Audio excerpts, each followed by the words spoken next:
Hey everyone, welcome back to the channel.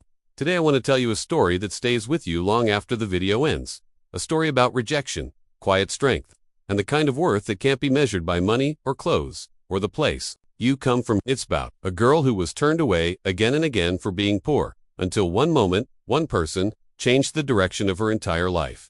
Her name was Amina, and she learned the meaning of rejection far earlier than most people should. She grew up on the edge of the city, in a narrow street where the buildings leaned into each other like tired old men. Her home was a single room shared with her mother and younger brother, a place where the walls were thin, the roof leaked during the rains, and the future always felt uncertain. Her father had passed away when she was very young, leaving behind nothing but memories and an old photograph Amina kept folded carefully inside a book.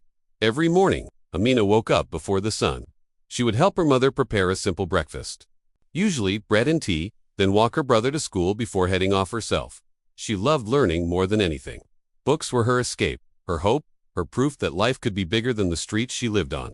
Teachers often noticed how focused she was, how she listened carefully, how she asked thoughtful questions. But admiration in the classroom didn't always translate to opportunity outside of it. As she grew older, the reality of her situation became harder to ignore. Her clothes were always clean but worn, her shoes repaired more times than she could count. When other students talked about private tutors, fancy laptops, or weekend trips, Amina stayed quiet. She learned to smile and nod, to keep her dreams tucked safely inside where no one could mock them. When she finished school with excellent grades, she believed, for a moment, that things might finally change. She applied for scholarships, entered part-time jobs, anything that could help her continue her education and support her family. That was when the rejections began to pile up. At one office, the receptionist looked her up and down before handing her a form, her expression already dismissive. At another, an interviewer barely listened to her answers, glancing instead at the scuffed shoes peeking out from under the table. Some places were polite, sending short emails that said they had chosen someone more suitable. Others were cruelly honest, telling her she didn't fit the image they were looking for. Each rejection felt like a small cut. Amina would walk home slowly, holding her bag tightly, replaying conversations in her head, wondering what she could have said differently. At night, when the city grew quiet, she would lie awake, listening to her brother's steady breathing and her mother's soft sighs, promising herself she wouldn't give up. She couldn't afford to help at home. Amina took on whatever work she could find. She cleaned houses, tutored younger kids, and sometimes helped a local tailor in exchange for a little money. Even then, people often underestimated her. Some spoke to her as if she were invisible, others as if she were incapable. Amina learned patience the hard way. She learned to keep her head down and her heart strong. One afternoon, after another unsuccessful interview, Amina stopped at a small cafe near a large corporate building. She didn't go inside. She couldn't afford it. Instead, she sat on a bench outside, pulling out a notebook where she often wrote ideas, goals, and fragments of dreams. She wrote to remind herself that she was more than the way the world saw her. That same building belonged to one of the most powerful companies in the city, run by a CEO named Daniel Ramon. Daniel was known for his sharp mind and demanding standards. He had built his company from the ground up and was respected, even feared, in business circles. People saw him as distant and intimidating, a man too busy for small talk or sentiment. That day, Daniel was running late for a meeting. As he stepped outside to take a call, he noticed Amina sitting alone on the bench, completely absorbed in her notebook. There was something about her focus that caught his attention. She wasn't scrolling on a phone or looking around aimlessly. She was writing with intensity, as if every word mattered. When his call ended, Daniel found himself walking over to the bench, though he wasn't entirely sure why. He asked her what she was working on. Amina looked up, surprised, and for a moment, she considered giving a short, safe answer. But something in his tone felt genuinely curious, not judgmental. She told him she was writing ideas for projects she hoped to work on one day.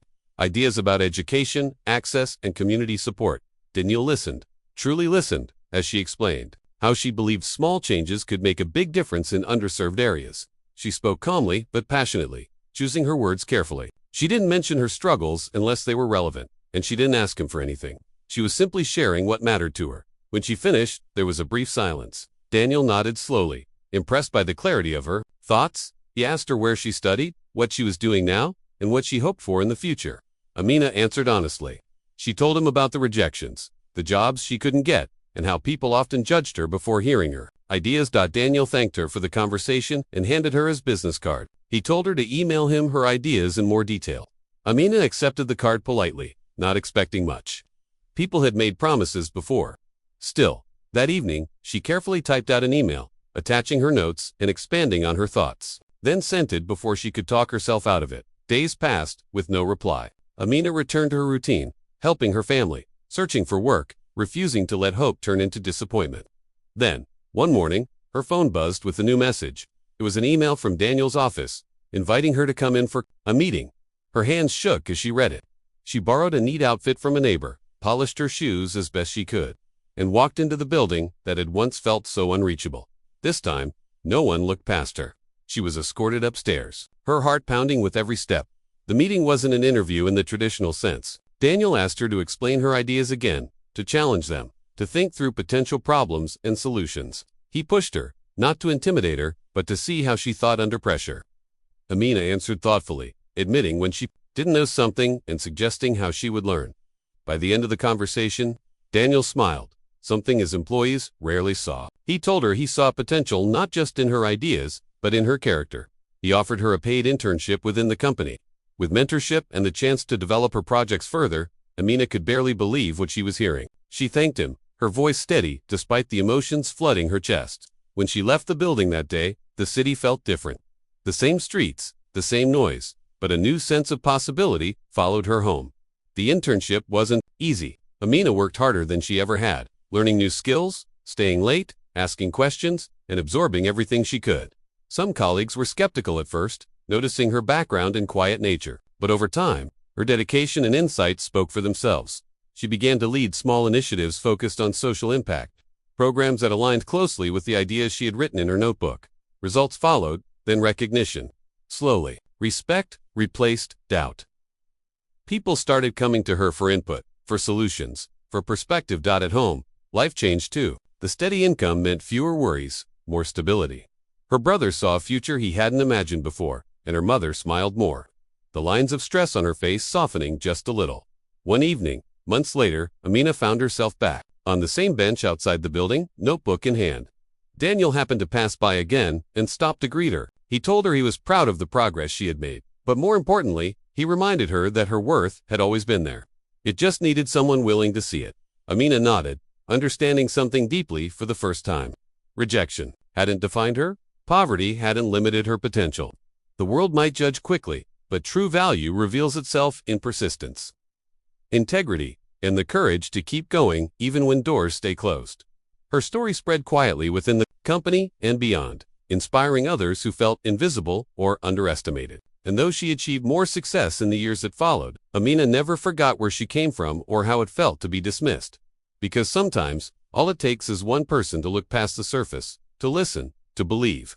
And when that happens, everything can change.